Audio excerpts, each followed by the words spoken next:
இன்றைய டிஜிட்டல் உலகத்துல தூக்கமின்மை அப்படின்றது ஒரு பெரிய பிரச்சனையாவே மாறிட்டு வருது.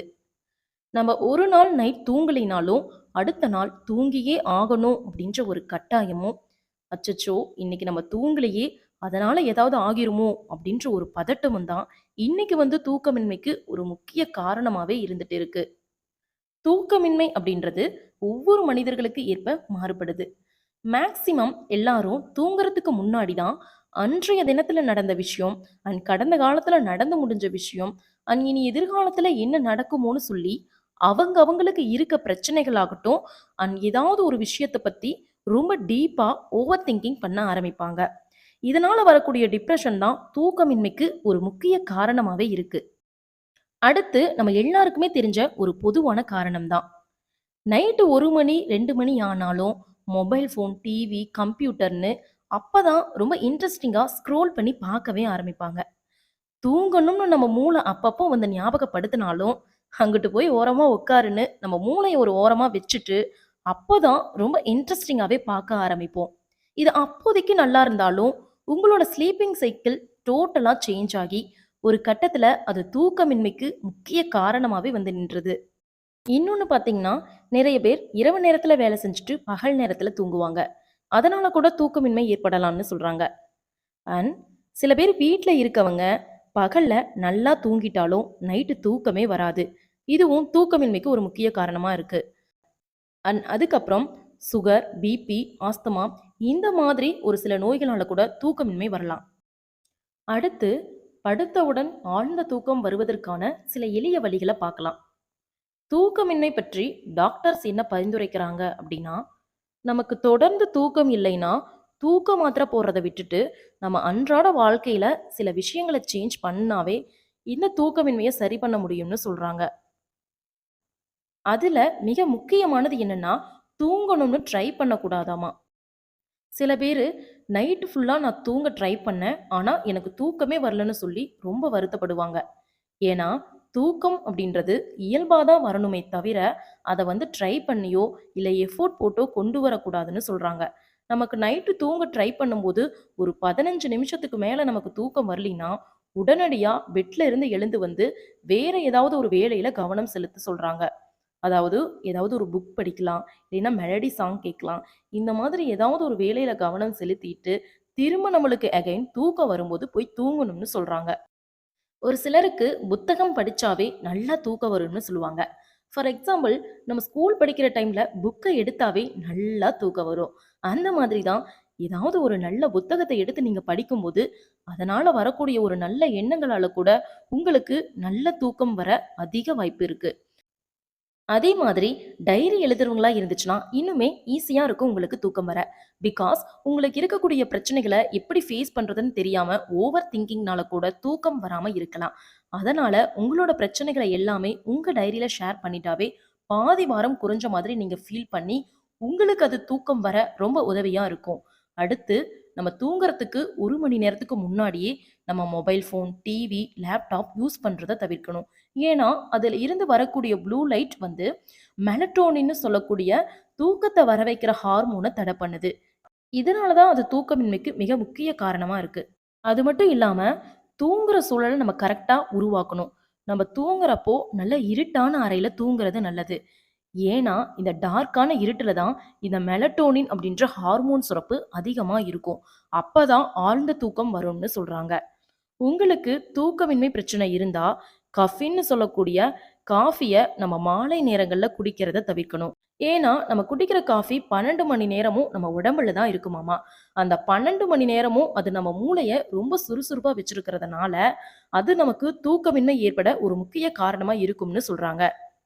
அதனால தூக்கமின்மை இருந்தா மாலை நேரங்கள்ல மட்டும் நம்ம காஃபி குடிக்கிறத தவிர்க்கணும்னு சொல்றாங்க. அடுத்து ஈவினிங் ஒரு 45 மினிட்ஸ் வாக்கிங் போறதுனாலயும் தூக்கம் வரதுக்கு ரொம்ப உதவியா இருக்கும்னு சொல்றாங்க. அதாவது ஏதாவது ஒரு பிசிக்கல் ஆக்டிவிட்டிஸ் இருந்தாலே தூக்கம் நல்லா வரும்னு சொல்றாங்க. அதுக்கடுத்து நம்ம நினைச்ச நேரத்துல தூங்கி நினைச்ச நேரத்துல எந்திரிக்கிறதுனால என்ன ஆகும்னா நம்மளோட சர்க்காடியன் ரிதம்னு சொல்லக்கூடிய ஸ்லீப் சைக்கிளே டோட்டலா சேஞ்ச் ஆயிரும்னு சொல்றாங்க. ஒரு சில பேர் நைட் லேட்டா தூங்கி மார்னிங் லேட்டா எந்திரிப்பாங்க. அந்த மாதிரி பண்றதுனால நம்ம ஸ்லீப் ஒரு ஒழுங்கு நிலையில இருக்காது. அதனால நம்ம தூக்கத்த ஃபர்ஸ்ட்டு ஒழுங்குமுறைக்கு கொண்டு வரணும்னு சொல்றாங்க. அதனால நம்ம இவ்ளோ நேரத்திலிருந்து இவ்ளோ நேரம் நம்ம டெய்லியும் தூங்கணும் அப்படின்னு பழக்கமா வச்சுக்கிட்டா, ஆரம்பத்துல சிரமமா இருந்தாலும், போக போக ஒரு கட்டத்துல தூக்கம் ஒழுங்குமுறைக்கு வந்துரும்னு சொல்றாங்க. அடுத்து ரொம்ப முக்கியமான விஷயம் என்னன்னா, தூக்கத்த பொறுத்தவரைக்கும் நம்ம குறைஞ்சது 8 அல்லது 9 மணி நேரமாவது தூங்கணும்னு முயற்சி பண்ணுவோம். தூக்கத்த பொறுத்தவரைக்கும் குவான்டிட்டி அப்படிங்கிறது முக்கியம் இல்ல. குவாலிட்டி அப்படிங்கிறது தான் முக்கியம் அப்படின்னு சொல்றாங்க. அதாவது நம்ம கொஞ்ச நேரம் தூங்குனாலும் எவ்வளோ நல்லா ஆழ்ந்து தூங்குறோம், நல்லா திருப்தியா தூங்குறோம் அப்படின்றது தான் முக்கியம்னு சொல்றாங்க. அவங்களுக்கே தெரியும். ஒவ்வொருத்தவங்க 6 மணி நேரம் தூங்குனாலே அடுத்த நாள் ரொம்ப ஃப்ரெஷ்ஷா ஃபீல் பண்ணுவாங்க.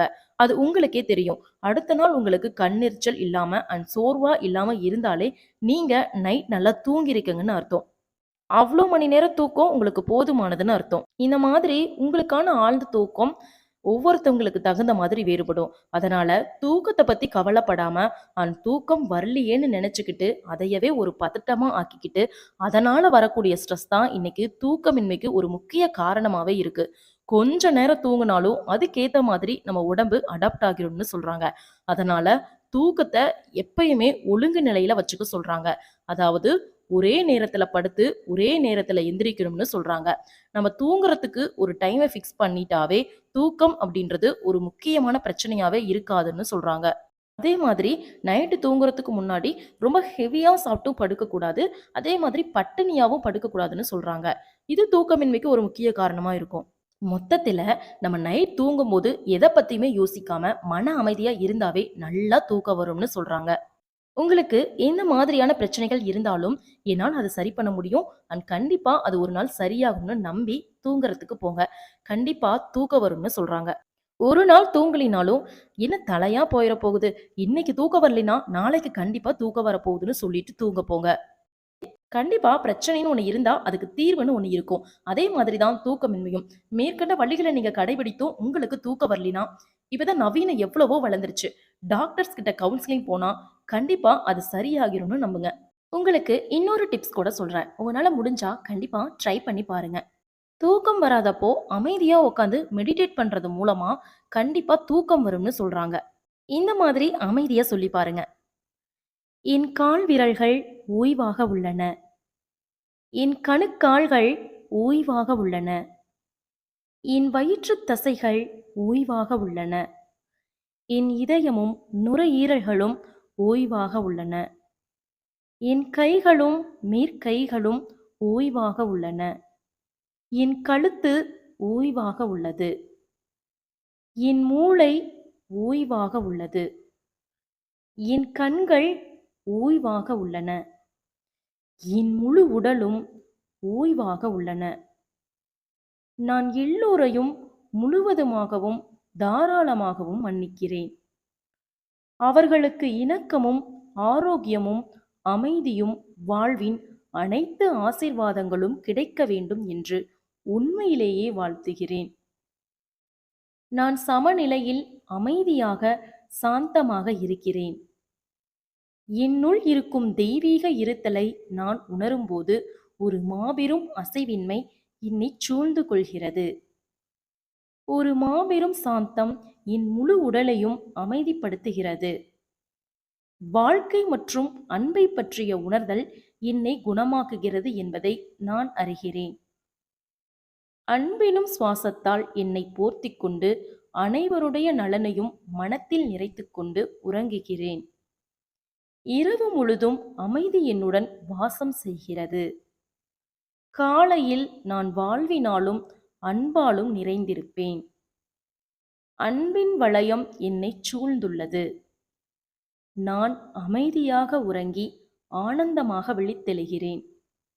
இந்த மாதிரி உங்களுக்கு பிடிச்ச ஏதாவது ஒரு ஸ்லோகத்தை அமைதியா உட்காந்து மெடிடேட் பண்ணுங்க. கண்டிப்பா உங்களுக்கு தூக்கம் வரும். இந்த பதிவு உங்களுக்கு பிடிச்சிருந்தா கண்டிப்பா சப்ஸ்கிரைப் பண்ணுங்க. உங்க ஃப்ரெண்ட்ஸ் அண்ட் ஃபேமிலிக்கும் கண்டிப்பா ஷேர் பண்ணுங்க. நன்றி.